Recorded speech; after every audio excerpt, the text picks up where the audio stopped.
So I'll start with my introductions. I'm going to start with my friend. I've known him, I've admired him for a long time, Jahkeen Hoke. A few words about him. He's the former CEO of the Business for Good Foundation, and he remains on the board there. He's driven, the way I've known Jah, is to create entrepreneurial spirit, and he's got a real drive and dynamism to do that. He previously co-founded and ran Fourth Family. You may be familiar with that, not-for-profit. It addresses issues faced by at-risk youths in Albany's underserved neighborhoods. He also developed that concept at Morehouse College, where he earned a bachelor's degree in management. And Ed Mitzen, as you know, the founder and CEO of Fingerpaint Group, a healthcare marketing firm based in Saratoga Springs, which has a $1 billion valuation. You can let that sink in for a minute. It's one of the fastest growing companies in America. After selling his majority stake in 2020, he was in his early 50s, had more money than he could imagine, and he and his wife Lisa decided to start this not-for-profit business for good. He's made significant contributions to black entrepreneurs, minority-owned businesses in Albany and Saratoga and beyond, with an aim to improve equity, build stronger communities, and create positive change, as Deshawn already articulated. So please join me in a great welcome for Jahkeen Hoke and Ed Mitzen. Thank you guys for doing this. And we're going to leave a lot of time for audience Q&A. That's always the most fun, but I'm just kind of getting started. You really should get this book and get it signed. One, you're a great writer because it's from the heart. I lost count of how many F-bombs and bullshit you got I know. You don't pull any punches. But the title kind of says it all. Wealthy and white, why guys like me have to show up, step up, give others a hand up. So my first question would be, how did you have this idea and what drove you to it? In other words, you write about in the book, quote, wanting to level the playing field without the same privileges, for people without the same privileges and opportunities that I had. How did white privilege benefit you? And what is this white savior complex that you're kind of fighting against? That you talk a lot about in the book. Yeah. And I'm going to talk how you got started. You really got off on the wrong foot in the black community of Albany. So we'll talk about that. But let's start with that. The genesis of the foundation, and how did you want to turn your white privilege into something more meaningful and powerful? Yeah. Thank you. Thank you, everybody, for coming. So just to take a step back, so I grew up in Voorheesville. My dad worked at the VA hospital. My mom worked at Albany Med. And father died when I had just graduated high school, died suddenly.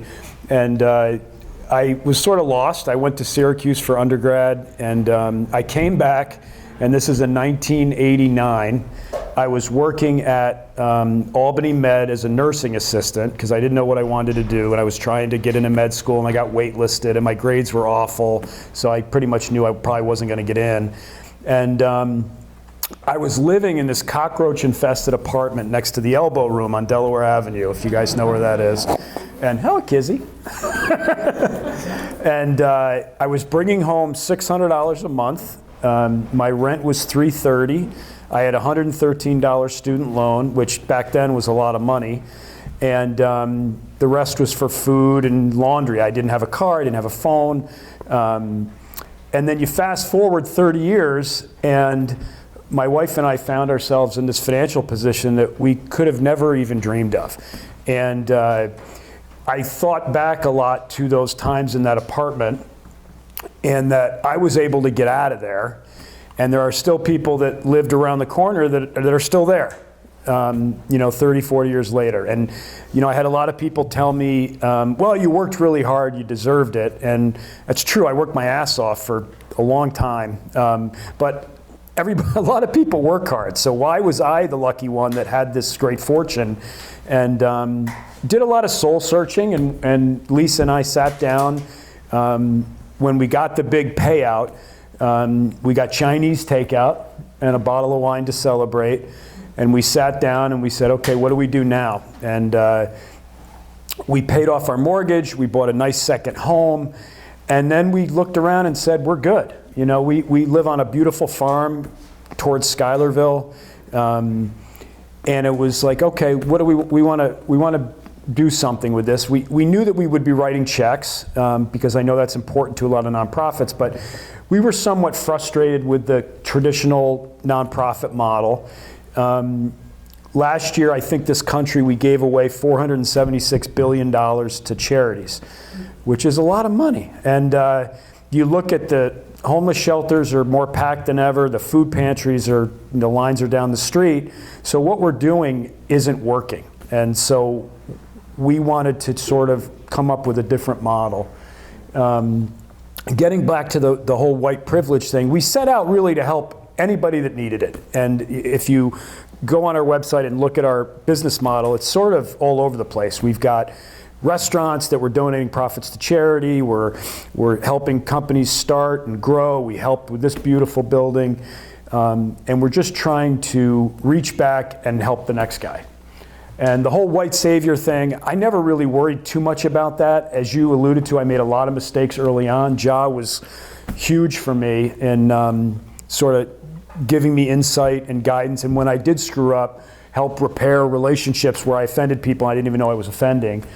And so anyway. Thank you. So I'm going to get into that with Ja, how you met and got involved. And this is your chapter titled, Fucking Up at Frank Chapman. Yeah. It kind of explains it. You walked into, it's on First Street in Arbor Hill, where Jamil's House of Hoops is that I know, but I want to ask Ja, he comes in, and you were kind of taken aback, right? He wanted to buy the building. So talk about how you got involved from that first meeting, Ja. So, and I'll just give a little backstory for those who in the room who don't know who I am. So, thank you all for coming out, and thank you to the Chamber and the Chamber staff for hosting us here. And Paul, thank you for having us. This was all Paul's idea, by the way. So if there's anything that you want to complain about, ask Paul. They were a little reluctant. I had to switch them. I think this will be a great night. Yeah, no, appreciate it. And bear with me, I'm just coming off of a cold that won't go away. So long story short, born and raised in the community. My family's been in the region for that we know 5 generations. My family managed, my 4th great grandfather was a Civil War veteran, part of the 52nd Massachusetts Infantry Unit that fought in the whole movie Union. He got shot 4 times, made it back to Canajoharie, where it was an abolitionist town in this area, and he survived. And I always tell everyone in my family that our whole balance of our whole existence was in him making it back from Virginia. And from that, a long history of military and law enforcement people in my family. So I grew up in the south end of Albany in the, in the late 80s, early 90s. It was not great, single parent home. And, I always tell the kids that we work with, I survived that neighborhood in that era by the skin of my teeth and butt cheeks. And everything that I do to this day is really building something that I wish I had, and now that I know what these kids need, we're building that as a solution for them now. And so my whole career path and trajectory post Morehouse has really been everything that I go and experience, I try to take everything off the table. So if that's working in finance, working for KeyBank, if that's working in big tech, I worked for GE Research for a while. Everything I learned, I try to take back and put into the community, because those are the things that haven't happened in these communities that we're trying to serve. And, even let's just talk about the Chamber real quick. I mean, this is something that, has been in the works for over 10 years. And I remember the first Black Chamber, Capital District Black Chamber of Commerce event happened in that room up front. Almost literally to the week when we did the ribbon cutting last year, it was almost 11 years. And so for it to come full circle with a partner like Ed and Lisa at Business for Good, I mean, it is the game changing that we need in this region. And there are a lot of people in our area who do a lot of great work, like Charles Toohey and the Carl Toohey Foundation and others in the room. But, I just feel so excited about the opportunity that is happening in our area, where people are coming together, they're mobilizing, and doing it in a different way. And so, it's funny because at the height of the pandemic and the, George Floyd and the social uprising and Trump, all this stuff was going on, I just wrote an op-ed into the Business Review. I didn't know what I was doing. I never wrote an op-ed. And it was a whole experience for me as well. And I literally wrote it on a Wednesday, sent it over to the Business Review. Luckily, they publish it on a Thursday. And that following Monday, I get an email from some guy named Ed Mitzen at Fingerpaint. I'm like, what is Fingerpaint? I thought it was a daycare center. I didn't. I'm like, this guy must be my competition or something. But I ended up following up with him, and I think we hit it off like instantly. And we were going back and forth. And one day he was like, hey, just show me what you're working on. And so I showed him some of the buildings we're working on. I showed him 134 Central Ave. I showed him Lombardo's. I showed him a bunch of stuff. I was like, this is what's going on. And he's like, can you help me get introduced to some people? I'm working on some stuff. I want to help some people. And I said, sure. And ever since then, we've hit it off. But with Frank Chapman, so yeah. Well, it starts with him. Behind you, and you say so after the elephant at the parade. it was so I got introduced to Frank Chapman Community Center, which for those of you who don't know, it's a really charming, sort of like a private boys and girls club on First Street in Arbor Hill, and or West Hill, and it was getting kids off the streets. They had a little library. They had a basketball court. But the place was really, it needed some TLC, right? It was that there were squirrels living in the windows. It was raining on the basketball court at times. There was no air conditioning or security system. So it was one of the most looking back on it, one of the most embarrassing situations. So I went in there and met with them. And I said to them after they gave me a tour, I love what you guys are doing. I said, why don't you sell me the building for $1 and I'll agree to put $500,000 into it and we'll make it really nice. And they very politely, told me to go fuck myself. And I remember thinking initially, like, I just gave them the golden ticket and they're nuts. Like, I could have made this place really nice. And then as I was driving home, I just got awashed in this sense of arrogance. Like, who was I to come in? They don't know me. Every guy that's looked like me has probably screwed them over in their lives. And I was just so embarrassed that I could, act that way. And I came home, I poured a glass of bourbon, and I said to Lisa, this is going to be harder than I thought. And I had reached out to Ja and said, look, I think I really stepped in it. Can you help me? And he spent a couple months repairing the relationship there. And then long story short, we ended up going in there, we renovated it, they still own it, it came out beautifully, they're great friends of ours now. And but it's those experiences and learning to be a better listener and not thinking like I can come in and I know what to do, and and so it was very humbling. How did you decide to go work for Business for Good, and Ja, how did you help him navigate this black community that obviously he didn't understand how to operate in? Well, I think for me, it was the actual details. So, when I showed him the one project that I was working on, I had put in a request to buy this building, and I got the bid to win it, to get it, and I put a proposal together for Ed. He's like, just put something together, put it on paper. So I bring it up to him. He invited me and the wife up to his house to meet Lisa, and I gave him the proposal, and we started talking, and then the conversation happened, right? Of like, well, what I want to do and where I want to go with this thing, and I just remember leaving their house thinking like, well, that would be something real neat to do. And a couple weeks later, he reached out to me and was like, hey, I'm looking for a director. We've been looking, we've been on the hunt.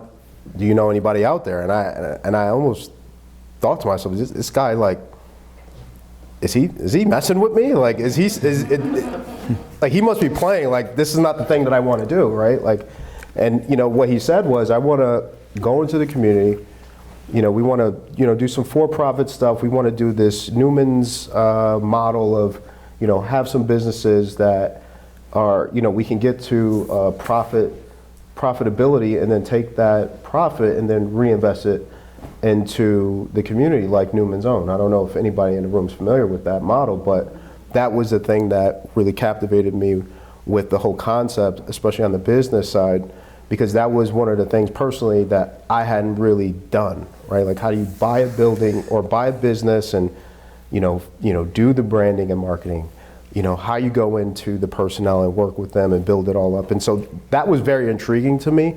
And then obviously what I saw was an opportunity to go and support community organizations in a way that I just felt, with the support of Business for Good, I could do. And we were able to achieve that, very quickly. Example, but you've bought and sold a couple of companies before Fingerpaint.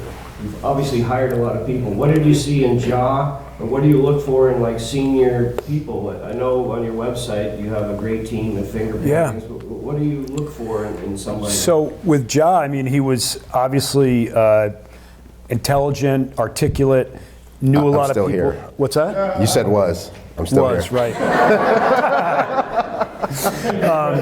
Very, very dialed into the community, similar values in terms of wanting to make the world a better place. And I just saw a younger, less good-looking version of myself. I don't have the height. So we just really connected, and it was it's grown into a really great friendship. You're very self-deprecating. I met you for the first time at the U-Albany Siena game. Sorry if there's any Siena fans in here, but U-Albany. Yeah. The arena. But anyway, you joked and said, hey, your book's great. And you joked, well, I barely made it through college. Lower your expectations. The whole thing is like, I screw up. You don't get that successful to build a company that's doing 200 million plus in business. What is your secret? What is your secret sauce to be good at this or to be good at a not-for-profit? I say this all the time, and it's true. I have the courage to hire people smarter than me. And I think a lot of entrepreneurs, they feel like they got to be the smartest person in the room. And I knew that if that was the case, we were going to be in trouble. Not to say that I'm not a smart guy, but I'm not a creative genius. I'm not a digital strategist. I'm not a great writer. And if you're doing marketing and advertising, you need to have the best around you. And same thing with Jah and the staff that we have at Business for Good. You hire people that can take it to the next level beyond what your vision is. I subscribe to that. Our team is an amazing team, and I agree. They're much smarter than me and better than me at so many things. I want to start with some of the projects that folks know. So Hattie's, I saw the sign going up last weekend. I saw the renovations, like it's coming soon. Let's start with that project. How did you decide Lombardo's was the place? You had that on your radar long before you joined the company, right? The foundation job. Talk about that. Yeah, I'll jump on it. So for years, I actually was interested in redeveloping the Lombardo's building. I actually had it under contract in 2019. And I was so mad when the deal fell through, but I guess God was watching over me because 2020 happened and I was a very happy person. But, long story short, I think that, the changes in the community, especially, Madison Ave, right? Madison Ave, that neighborhood was always historically the Mansion neighborhood, Italian, Irish, Jewish neighborhood, and over the past 60, 70 years that has changed, right? It's predominantly black neighborhood, and that's even changing to very mixed, dynamic neighborhood. And that building is such a iconic, the what's it called, the light? Yeah, the neon lighting. it's a very iconic marquee 100-plus-year-old institution that is a driving force for that neighborhood. And so, my goal of bringing that to Ed was to say, listen, this one building right here has the potential to transform the neighborhood because one, it's one of the only buildings that's ready to go, and two, the kitchen is ginormous. And so for those who've never been in the kitchen, it's about 5,000 square feet. 5,000 square feet kitchen. And so the concept was, you could put a bunch of different things in there and create some sustainability. And so I'll let Ed talk about Hattie's, because Ed, that was all Yeah, Ed. when you started at Saratoga, you pulled Jason Alexander and his wife, the two. Yeah, How so, did you pull them out of the well, restaurant? yeah, it sort of went backwards. So John and I toured Lombardo's, and I remember thinking, God, Hattie's would kill in here. Like, it's just, you know, it's a great area. The restaurant is really cool. The inside, the kitchen's huge. I'm like, so I called up Beth and Jasper, and I said, I got an idea. I want to bring Hattie's into downtown Albany. This was after the tour, so Yeah. mind you, this was, Yeah. it wasn't like a week later, it was like after the tour. like an hour later. I'm like, I call him up. I'm like, yeah. I'm like, Hattie's would do great down here. I said, here's what I want to do. I want to buy Lombardo's, renovate it, put Hattie's in there, give people not livable wages, good paying wages, pay for their health care. There's 4 apartments here. If people need housing, we can give them housing. And if we make any money, we'll donate it to charity. And I said, I'm excited. I said, the only problem is I can't think of what's in it for you guys. And, you know, other than more work for no money. So they loved the idea. They had had Hattie's for 20 years, and they thought Hattie's could become a legacy brand for BFG. So we sat down and ironed out a deal where we took the business. I signed them to long-term employment contracts because I don't know how to run a restaurant. And I'm excited. I think it's going to be really good for the community. It's been expensive, right, to renovate, but I think it's going to be awesome. We're talking to the Seat Center. They have a whole culinary training program. We're going to hire those kids and get them in there. And again, give them not livable wages, but good paying jobs, right? So I'm excited.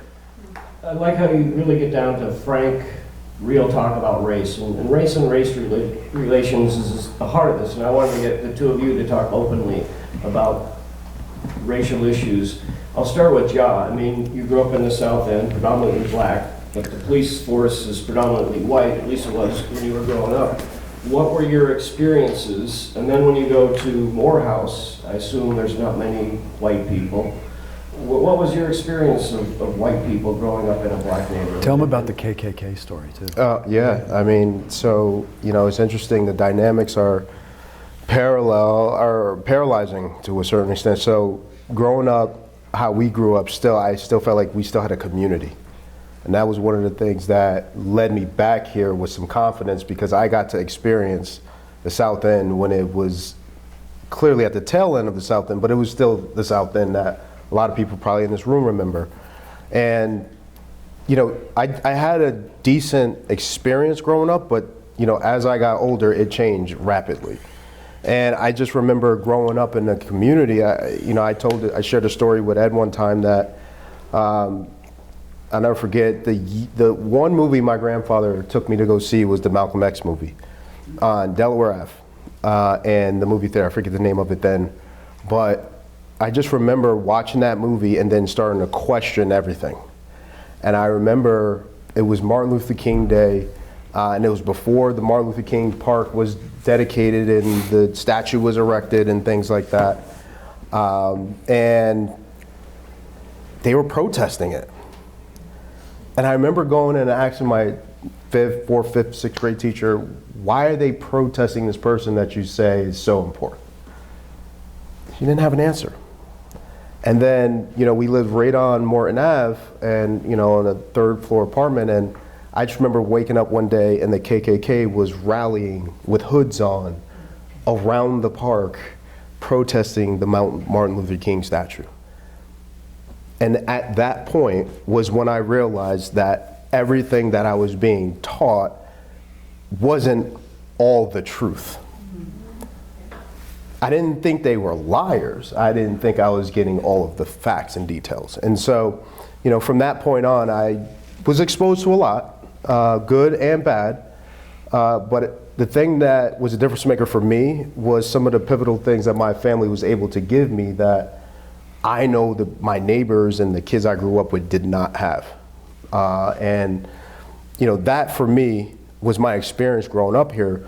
And then when I went to Morehouse, living in Atlanta, where, I mean, for the past almost 100 years, that community has produced black and excellent achievements, period, that are essentially for the past 30, 40 years have transformed the country to a certain degree. And so to be there at the epicenter of social, political, and financial success, and going to an institution that is literally built to produce excellent, achieving black young men, it was a game changer, because I literally never been around that many positive black people in one place. I like to explain to some kids who are looking to go to certain schools, I say, hey, listen, or their parents, I talk to their parents, it's like, think of the best day during Blackfest, when it used to be Blackfest, and multiply that by every day you're in school. That is the experience of going to a black college.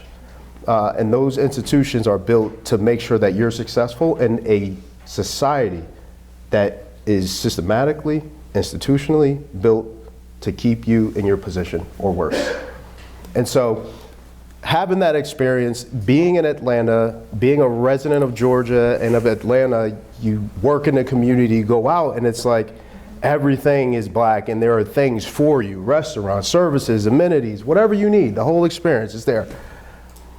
And then when I came back here, so it was a culture shock to have that experience. It was like, oh my God, this is just black overload. I don't know what's going on. It's like BET all day in real time. And, you know, but to come back to Albany and, you know, secure a real good job, being the highest paid person in my family at 21, 22, and having the sense of not just the responsibility of having that level of income, but also seeing my community that was still at a standstill, right? And so there was a culture shock with just coming back and just being around peers who hadn't changed since 8th grade or 12th grade. And in a community that now I'm an adult being productive, it's like I'm having different experiences, and it was shocking. And then being a professional and being the only black person walking into a room at that age, and you know, having limited mentors. You know, I know I bumped into him briefly, but some of the simple things, like Mr. Boxley told me, I mean, kind of changed my whole perception on things here. And so I say that to say race relations here, I think, have they improved? I think gradually. Do we have a lot of work to do? I think we have more work to do than they've improved. But what I will say is, and I go back to my opening statement, things like what we've been able to accomplish with BFG in the Black Chamber and a university club that was built for white men, when we hear these, you know, I don't know if the pipes are going to shake, Deshauna, but when I hear those pipe shakes, I think of something different. And I'm proud to be in here, because I know if there's spirits or ghosts walking around here, I'm pretty sure they're happy that we're in here, because the ones that was walking these back stairs and never really saw these rooms, they're very proud today. And in fairness, I didn't think they were going to take the whole building, and Deshauna like worked me for weeks, and finally I just gave in. I'm like, nobody hammers a nail like Deshauna. I'm like, oh God, all right, you can have the whole building, you can have the whole building. But getting back, yeah, you can respond, but I do want to ask your experience. I mean, Voorheesville, I assume, pretty much all white. Yeah, I had one black kid in my high school. Right. In my Syracuse, my fraternity, there were 2 black kids out of 50. So you talk about just misperceptions and not just no relationships, no connections, no appreciation for one another's cultures, and it wasn't it wasn't intentional. It was just the environment that I grew up in, and you know, when I started to come back and visit downtown Albany, I noticed that a lot of it hadn't changed in 40 years, and it was somewhat frustrating to me. And then, I'd be honest, when the George Floyd thing happened, that was a punch in the face. And then I read Isabel Wilkerson's book, Caste, and that was another one that took me 3 weeks to read, because every 20 pages I'd have to put it down, because it was so upsetting. And then And then around the same time, I read an article about the Tulsa Race Massacre survivors. And Jod was instrumental in this too. So I read this article. Yeah, I read this article in the Washington Post by a woman named Doreen Brown, who wrote this. She was from Tulsa. And she wrote an article about how the 3 survivors, that at that time were 108, 107, 101, were still fighting for insurance payments on their families' businesses that were burned to the ground in the 1921 race massacre. And she wrote this article about how they had to go to court to get the right, to try to earn the right to take the state to court. And it just made me angry. Because I'm like, look, it happened. Like, there's film of it. Like, you can't say, like, you know, and then I'd see these Texas lawmakers, well, if we pay one person, we have to pay all these people. And it just pissed me off. And then I was also frustrated that I never was taught that. And so I had no idea that this even happened. So I reached out to a woman named Regina Goodwin, who's she is the congresswoman in the area of Greenwood in Tulsa. And I called her up and I said, my wife and I want to make a donation to the family. And she said, oh, great, thank you, blah, blah, blah. And Ja and I flew out there with other groups from BFG, other folks from BFG, and we flew out there and we had lunch with the families, which was like 100 people because, you know, they've got great grandkids that are in their 20s.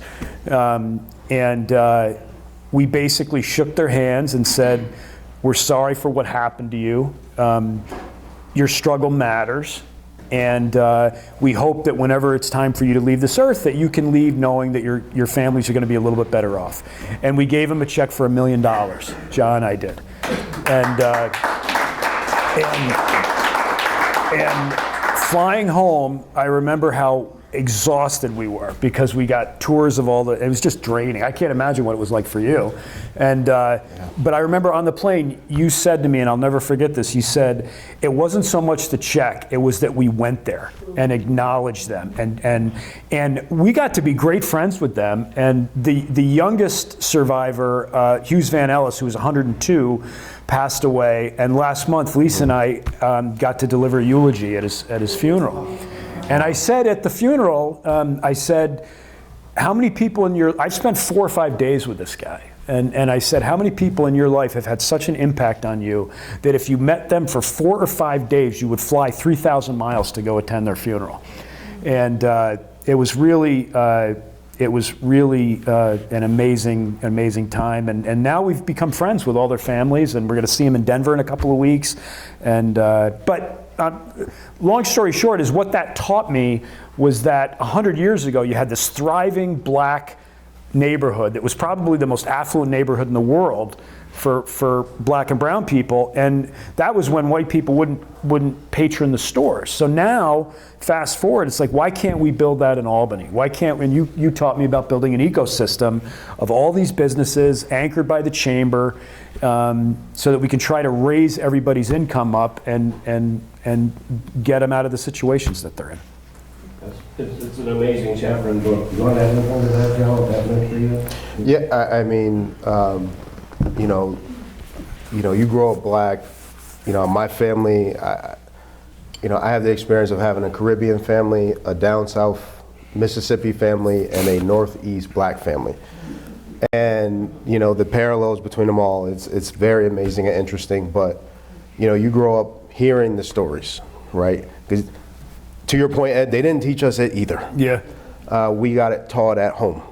And when we're around our card tables and our dinner tables, that's what we're talking about. And for me to have that experience and go to Tulsa and walk the streets of Greenwood and go into one of the replica houses that was built, I mean, the one house that was built for this family, I mean, it's better. I've been in a lot of houses in Albany. That thing competes with the best of them here. And to know that there were whole communities filled with them. I mean, I did the little crocodile tear, but I mean, it was really heavy. And you can see, you know, the weight that these people have been carrying for generations. The oldest survivor, she's 109. Mother Fletcher, she still has to sleep facing the door. I mean, she's had PTSD for 107 years or 104 years, you know? And it's just, you hear these stories and you talk to these folks and it's just like, you know. So I've got one more question, and I'll take this around to the audience. If you just raise your hand, you can ask your question so everyone can hear. You can ask Jai, you can ask Ed, but I'll ask Jai, you've moved on. Why did you decide to move on from BFG, and what's next? I know you're always an entrepreneur at heart. We fired his lazy ass. Be careful, Ed. Can't be calling a black man lazy. This book is full of his blood. You know, one thing that's great is we bust each other all day long. I always remind him Larry Bird swept Michael Jordan twice, and we bust each other. It's fun. You know, funny story about the fun and banter we have. So, you know, one time, and I mess with them a lot, and she would probably be mad if I shared this story, but we were in a staff meeting, and we were just talking about how, you know, we gotta get organized inside and get the team built so that, you know, Ja can, you know, really do what he's interested and passionate about and be, you know, get out in the field and work with the people. And I said, hey, Lisa, you can't be saying black men got to go work in the field. I'll do you one better. Our families went on vacation to Nantucket, and Jai and I go to the grocery store. Now it's July in a beach town, and him and I are walking through the grocery store, and I'm like, hey, grab one of those watermelons. He goes berserk on me in the middle of the grocery store. I'm like, I get watermelon every time I'm here. It wasn't a black thing, and oh my God, he embarrassed the hell out of me in front of this. All these people are looking at us. No, it wasn't like I said, hey, let's grab. No, it was like we didn't get in the store. He's like, Ja, grab the watermelon. Like, you want me to go get the fried chicken too? So if anyone's got a question, it's fair game. Yes. Yes, my name is Angelo Maddox, and I just thank y'all for having this round table and speaking about the book and all y'all exchanges and how y'all came together and everything. It's an honor to hear y'all stories and to actually know that y'all are contributing the way that y'all are. You know, a lot of people talk about doing things, but y'all actually are doing things, which is great, you know? Yeah. It's a lot of lip service that takes place, but to actually see those things take place with true action is tremendous. Thank you. So the question that I have for both of you guys is, one, from a white guy looking in, what do you think needs to happen in the black community to change our socio-economic position for the better? And I'll switch that over to you from a black perspective. I think for me, I think white business owners and white successful business people have to reach back to these communities and get people good paying jobs, help start companies. Income solves a lot of problems, in my opinion. And you know, if you get somebody that's making $75,000 a year and gets health care, you know, they can afford a place, you know, a nice place to live, maybe buy a first-time house, you know, all the kind of things that have avoided a lot of these communities. And I think that I know a lot of folks like me that want to help. They don't have relationships. They are afraid that they're going to offend people by saying something. So rather than do anything, they just sort of sit on the sidelines. And what we're trying to show people with our model in the book is that this has been the most amazing experience of my life the last 3 years. I've had such a ball, and I've met so many amazing people, and I'm going to do this till I drop. And I think it's just showing folks in a similar situation like me that we got to be more active in the change we're seeking and not just expect government or the nonprofits to fix it, because it's not going to work, you know. So I'll chime in on that, and I'll also, so two things, and I'll answer Paul's question. And what I think people need to do and what we need to do in our communities is two things.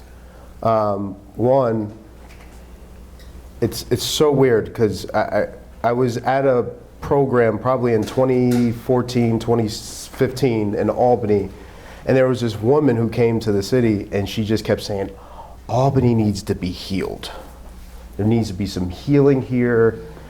There's no love. There's all this mistrust. There's violence. And I was like, this lady's crazy. she's like, people need to hug each other in the streets? I'm like, what is she talking about? Fast forward to, I want to say probably 6 months ago, I was driving on my long drive from Saratoga. And I was just thinking about how, you know, we're trying to build the Black Chamber of Commerce, the Albany Black Chamber of Commerce and Social Club. And I just got really insular about my experience here and the challenges that we're having, even trying to lift and raise this thing. And it boils down to why the social club is so important in this chamber. And it's important because up until February of last year, black people, brown people, whoever in this community, for the past however many, was it 200 years in this community, has never had a place to build relationships, to get to know people, break bread with strangers, and really have a common thread between them all. And I got back to the healing and the social part. Because what I've learned working with Ed is the power of relationships. And those relationships transfer to business and transactions. But at the end of the day, you can't have a relationship without trust, right? And how can you have trust if you don't have opportunity to build with someone, get to know them, share a meal, share a drink, whatever? Be social, be jolly, whatever. If you don't have a space to do that, how do you ever do it? And so I think first part is, I think getting to a place where people can heal, have a space where that they can meet people, build some trust, build some relationships, start to feel comfortable and confident to exchange ideas, find someone to invest in them, and start to build some businesses. Because to your point, Ed, that is the thing that has never happened in this community, ever. Ever. And I think for, you know, how do you actualize that? I mean, you've demonstrated it well enough. What I'm doing now is I'm jumping back into risk, right? I've worked for 3 major corporate entities, you know, helping Ed and Lisa launch Business for Good and do what we were able to do within a very short amount of time, which is incredible. But our community has to take risks, right? We have to put it all on the table. We have to go and tackle these things beyond just community and community service and non-for-profit. We have to build companies and entities that start to transform our neighborhoods. And so the other part that I'm going to be doing is working on some real estate transactions alongside helping the entities that I'm already a part of. So that's what I think the black community should be focused on. Building relationships through trust, getting to know people, having some confidence to take some risk, right? And find people to partner with you to make it successful. And I think a lot of my responsibility is to bridge those relationships. I'm going to pick on Kizzy, my dear friend back there. Paul and Ali B is part of the book. And, so Kizzy, I do work with Goldman Sachs, and I got a call from Goldman, and they're like, we want to help. And I'm like, how can you help? And I'm like, next time you have a lunch at your office, don't go to Panera, hire this woman. And she comes in there and kills it. And before you know it, she's going to be doing a lot more work there, we hope. And little things like that, helping a flower shop get into Albany Med and get the gift shop business there, because I know the guy that runs Albany Med. People want to help, they just don't know each other. All the business with Wallace Turner. What's that? All the business with Wallace Turner that you do. Yeah, the Wallace Turner. So we helped Wallace Turner. You may have seen the ads on I-90 that we did for them to help them grow their business. They're 2 black female attorneys.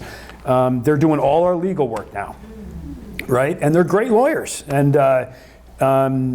And then I'm trying to encourage other people to throw some, I don't expect you to drop your current lawyer because it's kind of a special relationship, but throw some work to them too.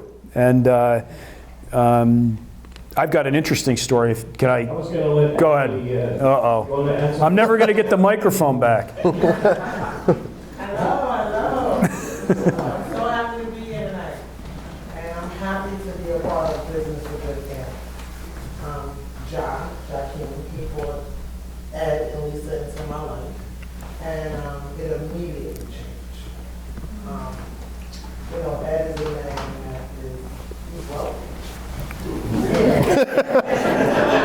And he's white. I am white. He showed up.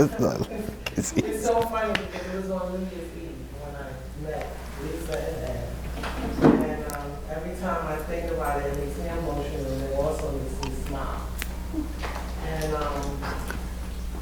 New Year's Eve, they take us to a flower shop. I meet Ed. He gives everyone in the room a check.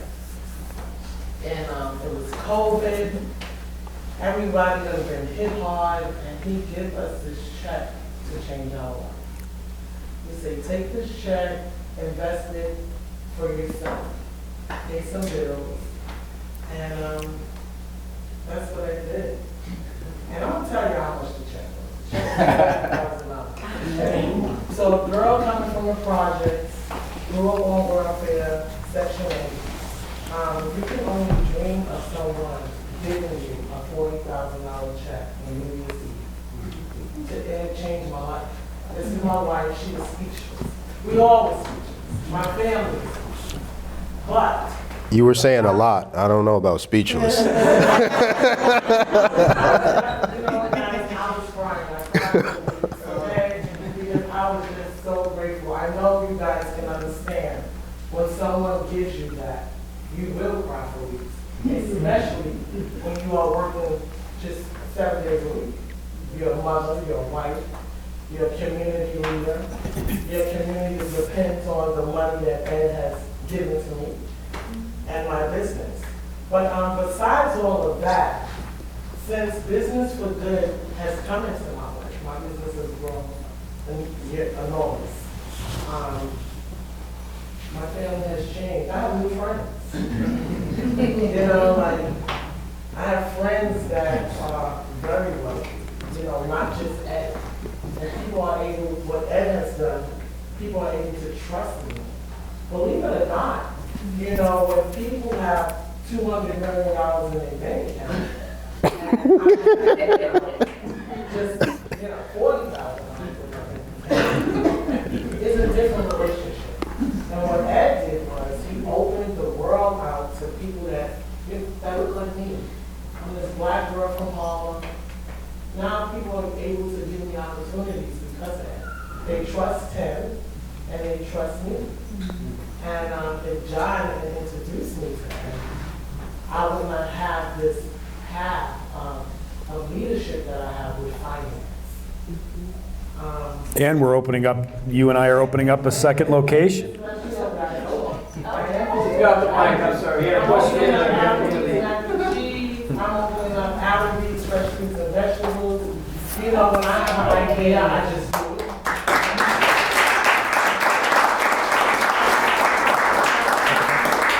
Citizen delivery at home, where now we have Key Bank sponsoring us, we have M&T Bank sponsoring us, we have Price Shop that sponsored us. I have a nonprofit that's located 64 12th Street.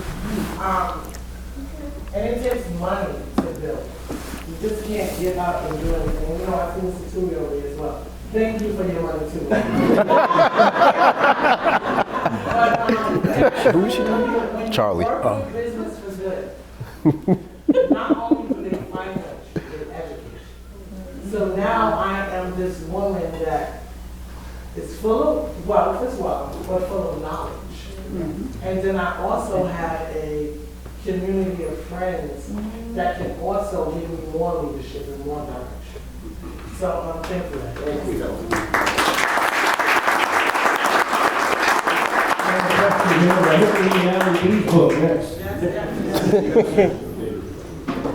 I love you, John. Hi, good afternoon, everyone. I'd like to firstly thank the Shauna for hosting this in the chamber. I would like to thank Mr. Mitzen and Mr. Hoke for being here, and for everyone for attending. My name is Craig Reed. I'm a recent U-Albany graduate. I'm a transfer from Brooklyn, New York. I'm a hopeful, soon-to-be intern with the Albany Black Chambers, Nice. Chambers of Commerce. And my question is, what was the turning point in both of your lives that made you realize that you wanted to buckle down and pursue philanthropy, business management, and really anchor down on the discipline that it took to become successful in your visions? I know you both spoke on that. a bit, but I just wanted a more extensive advice, being that I'm still a young man trying to charter my path and become successful as yourself. And Jahkeen, I heard you mention you wanted to embark on real estate, and that's something that I also have hopes and aspirations to begin. Being that I'm a transfer, it was kind of hard for me to get housing here. You all didn't really tell me that there were on-campus housing, so I kind of wanted to be able to build myself up to give back to the Olney community and then to some of the grassroots movements back home in Brooklyn and things of that nature. You want to go first? Well, I mean, there's, and Deshauna probably knows a couple of my turning points, but I think, you know, for me, it wasn't anything in the past 15 years. It really happened in high school. You know, I got to an age, I think I was my junior year in high school, and I really thought I was going to be this big football star. And everybody in my family did too. Don't be laughing too hard. You know, I had all these D1 recruits. I was getting letters from schools, and I remember my guidance counselor pulled me in a room, and he was just like, "Ja, what the hell are you doing? You haven't taken the SAT. You didn't take the PSAT. Your grades are shit. Like, what are you doing?" Right? He's like, "You can't get in these schools." He's like, "I got colleges calling me, and I'm telling them you're not serious." And I just remember I left that meeting, and I go down to the varsity locker room. We were cleaning out our lockers, and I'm just sitting there with a couple guys. One of them was a close friend of mine. And he's like, "What's wrong with you?" And, you know, everybody's, you know, giddy. They're getting their letters. I had some, but whatever. And I was like, it's like, "Mr. Panetta just told me I can't, you know, go to none of these schools that I'm getting recruited by." And they just started laughing. Like, literally laughing at me. Because that was the only time that I had been vulnerable to anybody that was a peer of mine. And it was that moment that I said, I'm never going to allow anybody to laugh at me like that again. And I started to take myself serious. I took myself so serious that I got straight A's from that day forward. My first year of college, I got a 3.9 GPA as a bio pre-med. I graduated Albany High with a 2.7 GPA, C plus student, whatever, after having a year and a half of straight A's. A's through college, graduated with honors. Without, you know, there's a bunch of obstacles in the way of that. But when after I played a year of college football, got hurt, whatever, and I was like, you know what? One, I'm taking myself extra serious. Two, I'm clearly not going to NFL. And so I want to go and win the championship of business. And that's what I dedicated myself to. And every job that I had, I went in that job and tried to learn as much as possible. Because the second part of my realization was when I realized that I didn't have anything to compete with merit in any market, that I needed to close that gap. No one was going to close that gap for me. Not from a professional standpoint, not from a exposure standpoint, know-how standpoint. I have to get my own merit. And majority of the time, it didn't come from people who look like me outside of Morehouse. And so those are the two changing things for me that's gotten me here. It's not some big fancy thing or exposure I had working at this company. It was truly my peers laughing at me because I was vulnerable with them for 2 seconds and they didn't think that I was that much of a, you know, mess up or whatever, right? Like, so I just became a nerd and just doubled down into who I actually was. And I made it cool. And I still do that today.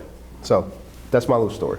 You want to go to that? Yeah, I'll go quick. So in terms of where you are in your career, my advice would be to meet as many people as you can. The world is built on relationships and networks, and be nice to everybody along the way, and good things will happen. The two turning points for me, my father passing away when I was 18. He was 41, he was carrying a TV. There used to be a TV repair shop across from the DMV in downtown Albany, and he was carrying a TV in there, and he just died. So I had my mom, who didn't know how to balance a checkbook. I had a 4-year-old sister, so it was time to grow up real quick.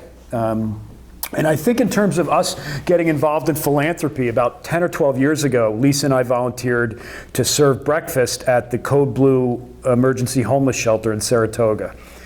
And we get up at like 5 in the morning, we go to the grocery store, we drive over to the shelter, and I remember thinking, this is Saratoga. Like, how many people are gonna be here? You know, I'm thinking 4, 6 people, 8 maybe. We got there, it was like 65 people there. And I remember thinking, Jesus Christ, like, Saratoga is an affluent community. There's 65 homeless people here. And then, so since then, we've been on this sort of quest to really understand a lot of the struggles and try to do as much as we can along the way. But that was really eye-opening for me when that happened. I was like, oh my gosh. And then we pledged money to build a permanent homeless shelter in Saratoga, and the neighbors sued us because nobody wanted it near them. So that was a whole experience and a half. And so you just got to keep fighting, you know. Thank you. Remy, maybe time for maybe 2 more questions.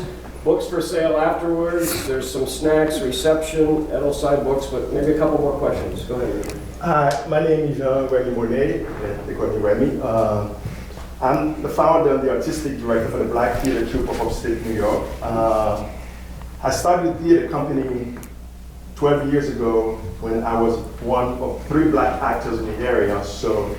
But I wanted to bring more BIPAC actors in the area, in local arts. So moving forward 12 years later, and because of the work we've been doing, and I had Philip Morris reach out and said, Remy, I'd like to give you a home in our new building. So we've been at Capra. 2 years later, I met Ed. You know, we had lunch and went to support the Black Theater Troupe of Upstate New York. As we're sitting there having lunch, I'm telling him I have a play that I have to do about the race riot, the 1921 race riot, and the Tulsa race riot. And it just happened that the next week, Ed was supposed to fly with Vanessa Williams and Tamara Tooney and LaChance, but I didn't know all that yet. But he said, Remy, what are you doing? Because I told him about the play, he said, Remy, what are you doing December 27? I said, look, I'm sitting here with this guy, okay, and then he said, what are you doing December 12? Right away, I just said nothing. I didn't even check my because I don't care what I have to do. Okay?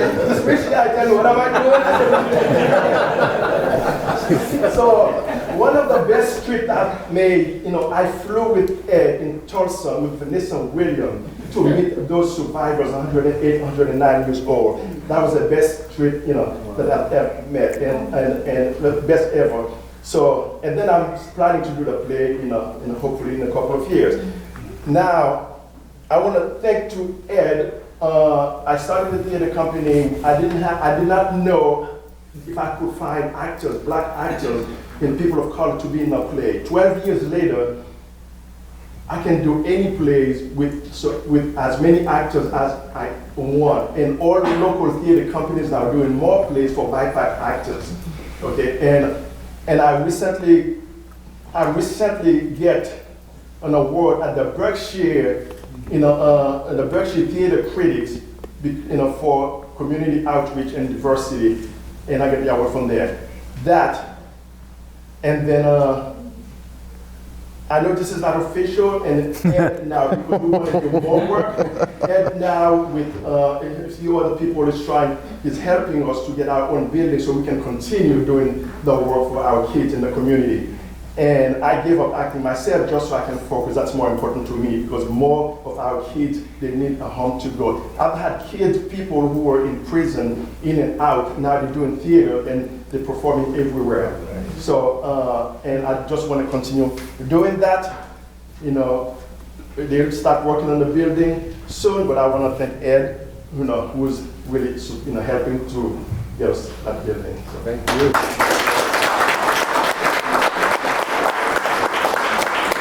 I think the takeaway tonight is if Ed Mitzen calls you, clear your calendar. Who else has a I think it was more Vanessa Williams was on the plane. There's that too. Maybe one more question? Yes.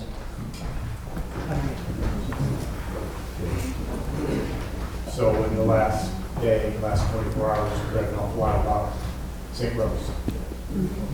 St. Rose undoubtedly is going to draw attention.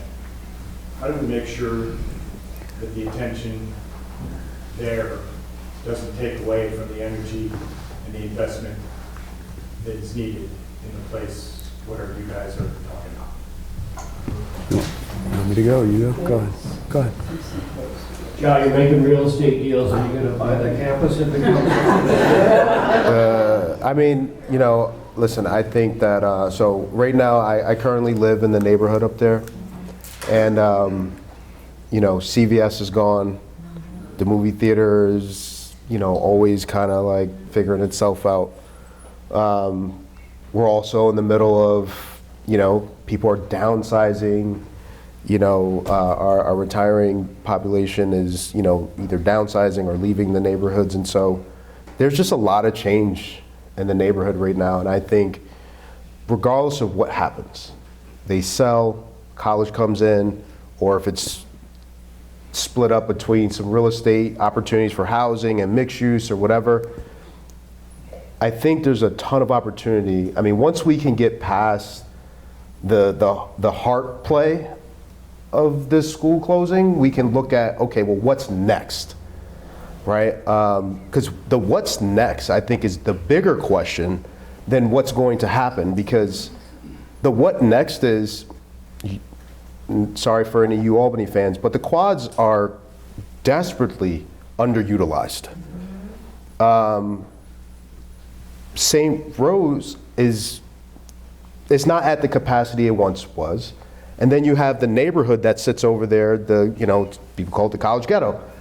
That's not as, utilized or, as quality as we need it to be. So I think the perils of what needs to happen, I think there needs to be some investment, regardless if it's a new institution that goes in there or if it's going to be a housing solution or a combination of above. But I think the future for the neighborhood, if there is a vision for it, and it's going to take the political parties, it's going to take the philanthropy community, it's going to take the investment community to have a direction for that neighborhood, because if we do make the right decisions with the right plan and the right vision, I believe that one neighborhood can start to trend for the whole entire city. Because we just look at it as a school, but what we forget is that is one of the largest neighborhoods in our city, in the middle of the city. Because you still have Albany High, you still have UAlbany downtown campus, you have their new investment of the cybersecurity engineering school that's there. You still have Washington Park right there. I mean, it's kind of far, but it's still all a part of that whole area. So I would say, if the school closes and there's some commercial opportunity or institutional opportunity, great. But there's also so much housing that's needed in our city for people who are downsizing, or for people who just want to live in the city and live in a neighborhood that has a movie theater in it, that has a walkable grocery store, that has a walkable restaurant district, that has a walkable to Albany.